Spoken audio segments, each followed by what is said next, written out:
उम्र बढ़ने के साथ घुटनों में तकलीफ होना आम बात है और ये तकलीफ मुसीबत में उस वक्त बदल जाती है जब घुटनों में होने वाली बीमारी जैसे गठिया, अर्थराइटिस और जोड़ों में दर्द थमने का नाम नहीं लेता।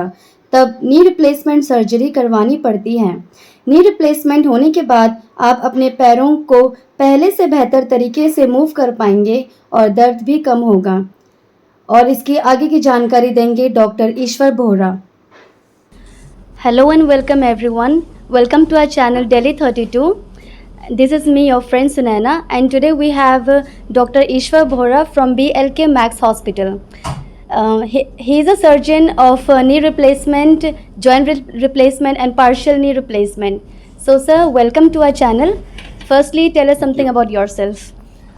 मैं doctor Ishwar Bora, director joint replacement and arthroscopic surgery BLK max hospital Rajendra place new Delhi. Okay, thank you, sir. And sir, firstly, tell us something about what causes knee pain. Knee pain ये बहुत वेग question है कि knee pain तो injury से भी हो सकता है, स्पोर्ट्स इंजरी से हो सकता है, आर्थराइटिस से हो सकता है, ज़्यादा काम करने से भी हो सकता है, काम नहीं करने से भी हो सकता है। तो हमें पर्टिकुलर देखना पड़ेगा कि किसको नी पेन है। बच्चे को नी पेन है, मिडिल एज के बंदे को नी पेन है, या बूढ़े आदमी को नी पेन है, या किसी कारण से पेन हुआ कि कोई इंजरी तो नहीं हुआ या और कोई बीमारी तो नहीं हुई, इन्फेक्शन तो नहीं है। तो बहुत सारे कारण हैं। Thank you, sir. And sir, what precautions should we take to get rid of knee pain? Knee pain का वही देखना पड़ेगा हमें कि क्यों नी पेन है और किसको नी पेन है। बच्चे को नी पेन है, उसका ट्रीटमेंट अलग है, मिडिल एज वाले को अलग है, बूढ़े लोग को अलग है।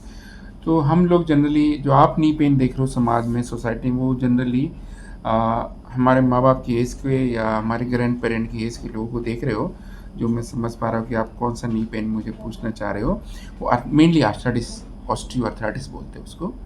आर्थराइटिस जनरली एज रिलेटेड होती है, उसको ऑस्टियो आर्थराइटिस बोलते हैं। और दूसरी सिस्टेमिक आर्थराइटिस होती है, जैसे कि जिसको गठिया बोलते हैं, रूमेटॉइड आर्थराइटिस या सोरासिस या ऑटोइम्यून आर्थराइटिस, इस तरह की। तो मोटे तौर से आप समझ सकते हो कि एक उम्र वाली आर्थराइटिस है और एक दूसरी कोई न कोई इम्यूनिटी रिलेटेड है या ऑटोइम्यून आर्थराइटिस है, जो पूरी बॉडी में कहीं भी हो सकती है। तो एज वाली आर्थराइटिस का कारण एजिंग है, जैसे हमारे बाल सफ़ेद हो जाते हैं, किसी को मोतियाबिंद हो जाते हैं, स्किन पे झुर्रियाँ पड़ जाती है। तो ऐसे कैसे नी के अंदर कार्टिलेज होता है, वो घिस जाता है, तो उसको हम आर्थराइटिस बोलते हैं। Okay, sir.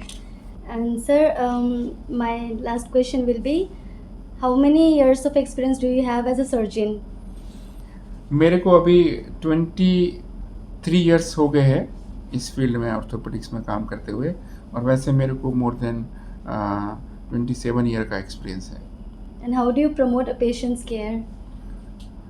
हम लोग एजुकेशनल टॉक देते रहते हैं, अवेयरनेस बढ़ाते रहते हैं। हमारा हॉस्पिटल का सिस्टम है, उसके थ्रू पेशेंट्स को अवेयर करते रहते हैं ताकि वो अपनी हेल्थ को लेके कॉन्शियस रहें। Okay, sir. Thank you so much.